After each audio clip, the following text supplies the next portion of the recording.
Le peuple de Dieu, le peuple d'Israël, qui a vécu dans l'attente du Messie, est le peuple de l'espérance. On peut dire que l'espérance ne l'a jamais quitté, ne l'a jamais abandonné. Et le catéchisme de l'Église catholique nous affirme que l'espérance chrétienne reprend et accomplit l'espérance du peuple élu qui trouve son origine et son modèle dans l'espérance d'Abraham. Combler en Isaac des promesses de Dieu et purifié par l'épreuve du sacrifice, espérant contre toute espérance, il crut et devint le père d'une multitude de peuples. Une espérance qui est comblée en Isaac des promesses de Dieu. Une espérance qui est purifiée par le sacrifice. Cette promesse de Dieu et l'espérance qui l'accompagne se trouvent dans la Bible dès les origines, dès le livre de la Genèse. Tout de suite après le récit de la chute originelle, au chapitre 3 du livre de la Genèse, verset 15, c'est ce qu'on appelle le protévangile, c'est-à-dire l'annonce, avant et bien avant la proclamation de l'Évangile, l'annonce d'une bonne nouvelle à venir. Alors même que les effets du péché commençaient à se faire sentir et que l'avenir s'annonçait plutôt compliqué pour l'humanité, voici que Dieu fait une promesse, s'adressant au serpent, il lui dit: je mettrai une inimitié entre toi et la femme, entre ta descendance et sa descendance. Celle-ci t'écrasera la tête et tu lui meurtriras le talon. Par cette promesse, au tout début de la Bible, Dieu nous promet qu'il ne nous laissera pas seuls dans le combat contre le mal. Il nous promet qu'un secours sera donné dans la descendance d'Ève et que la tête du mal sera écrasée. Petite espérance, espérance ténue et pas très explicite, mais espérance tout de même qui permet de dire que, au fond, l'espérance est pratiquement connaturelle à l'homme. L'espérance a pour caractéristique de jaillir de l'intérieur de l'âme.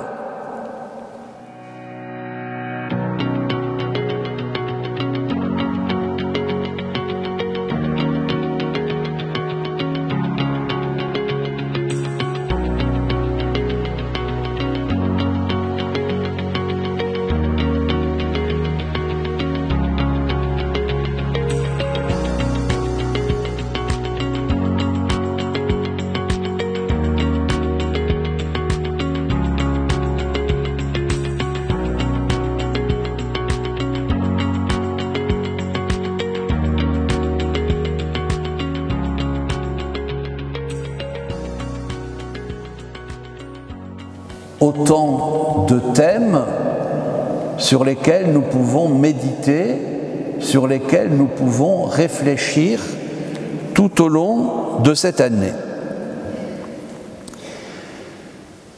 Si la mystérieuse promesse faite dès les origines de Dieu à l'humanité pécheresse atteste que Dieu ne la laissa jamais sans espérance,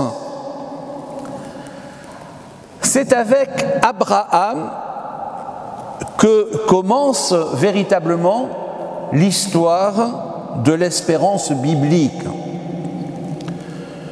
Dans un premier temps, l'avenir assuré par la promesse est simple. Une terre, une nombreuse postérité. Et pendant des siècles, les objets de l'espérance d'Israël resteront ainsi purement terrestres. Prospérité, postérité. La recherche de la terre où coule le lait et le miel, comme le dit le livre de l'Exode. Toutes les formes de prospérité. Les biens terrestres sont pour Israël le signe de la bénédiction de Dieu. Les bénédictions de Dieu qui se traduisent par la prospérité et la postérité sont la réalisation de sa promesse. Nous le voyons, c'est donc une espérance qui repose sur les promesses de Dieu, créateur et libérateur. Une espérance qui repose sur les promesses de Dieu comme rétribution de ce que les hommes font de bien. Cette espérance est véritablement placée en Dieu, en son accompagnement, car il réalisera ses promesses. Cette confiance en l'avenir s'appuie sur l'expérience que le peuple de Dieu a pu faire d'être sauvé,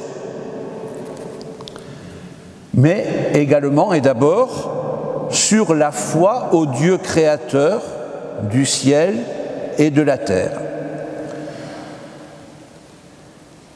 Pour le croyant, l'espérance est indissociable d'une fidélité concrète aux exigences de la loi de Dieu.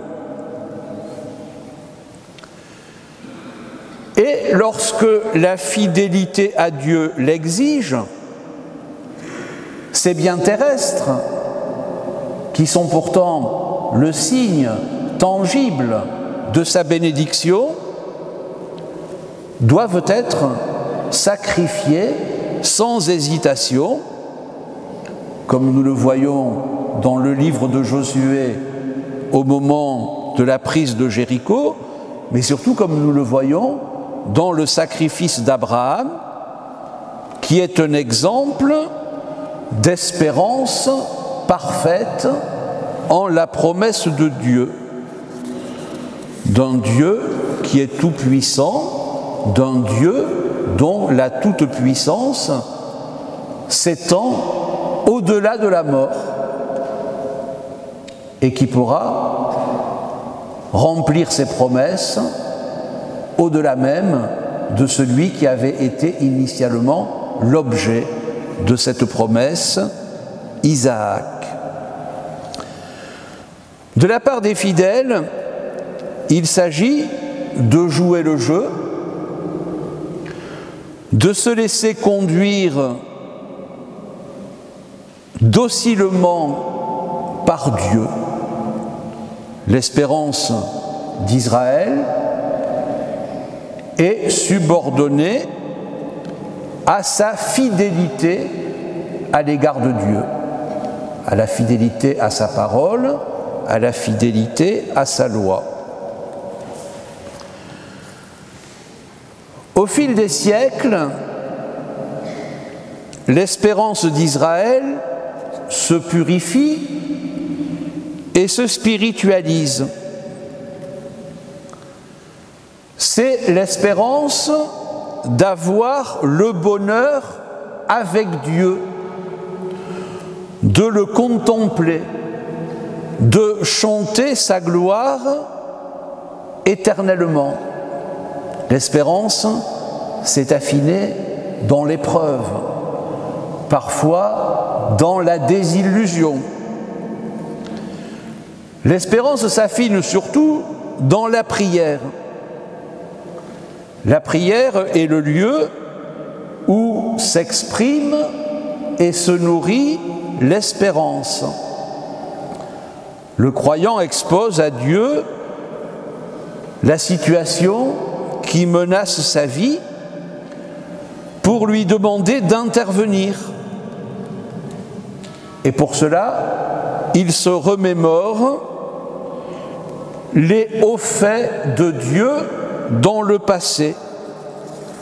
Le livre de Job, le livre de Daniel ouvrent à l'idée que la rétribution de Dieu ne se limite pas aux bénédictions terrestres de prospérité et de postérité.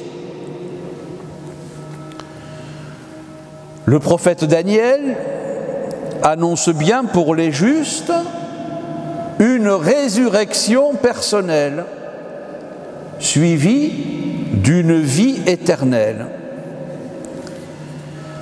Et le livre des martyrs d'Israël enseigne que Dieu donne la vie éternelle à ceux qui meurent pour lui.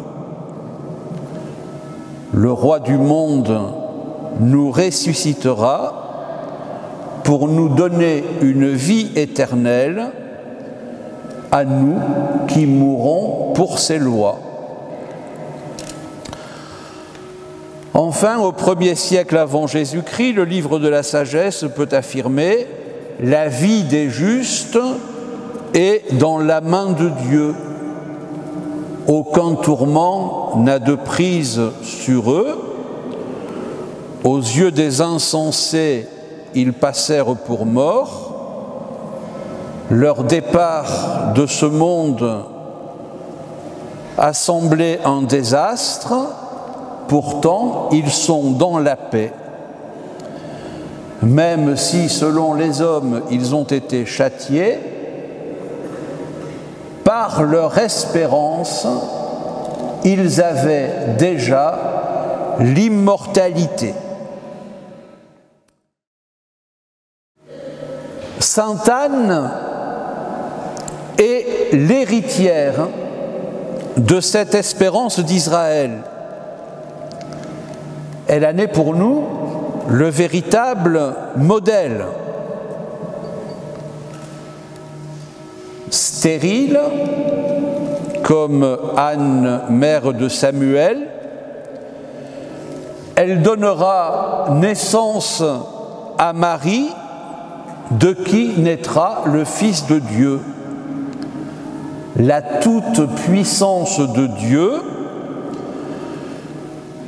permet la réalisation de ce qui nous est humainement impossible. Lorsque sainte Anne, ici, apparaît à Yvon Nicolazic, c'est le même miracle qui se réalisera. Guillemette, sa femme, qui était stérile, donnera naissance à plusieurs enfants, dont un prêtre. et pour lui montrer qu'il n'y a pas de limite à la toute-puissance de Dieu, pour lui montrer que ce qui est mort peut revivre, pour lui montrer que ce qui a été détruit, même si cela s'est passé il y a très longtemps, peut être reconstruit. Elle le chargera de rebâtir sa chapelle qui était en ruine depuis, dit-elle, 924 ans et 6 mois. L'expérience de Nicolazic est un peu semblable à celle que fit saint François d'Assise lorsque le Christ, de la chapelle Saint-Damien, se fit entendre à lui pour lui dire « Rebâtis mon Église ». Rebâtis mon Église, c'est aussi le message que nous recevons ici à Sainte-Anne-d'Auray, même si nous avons l'impression que cette Église se porte mal. Rebâtis mon Église, c'est un appel à l'espérance. Frères et sœurs, chers amis, dans notre époque si troublée, marquée par les épidémies, la guerre, la crise économique, la perte des repères, la crise des valeurs, si nous voulons aller de l'avant, nous devons, nous aussi, redécouvrir l'espérance. Elle est la vertu de la marche. Elle est l'élan nécessaire dans nos volontés d'hommes et de femmes quand nous voyons que nous atteignons nos limites, quand nous ne pouvons plus avancer. Elle va plus loin que tout parce qu'elle est le moment où Dieu entre en scène.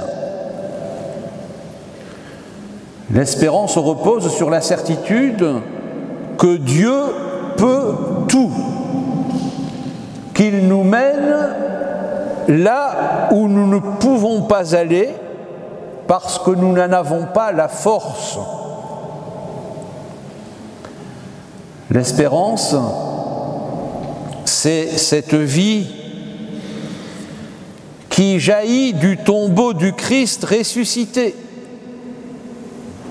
et qui nous accompagne vers l'héritage céleste à travers les méandres plus ou moins douloureux de notre vie.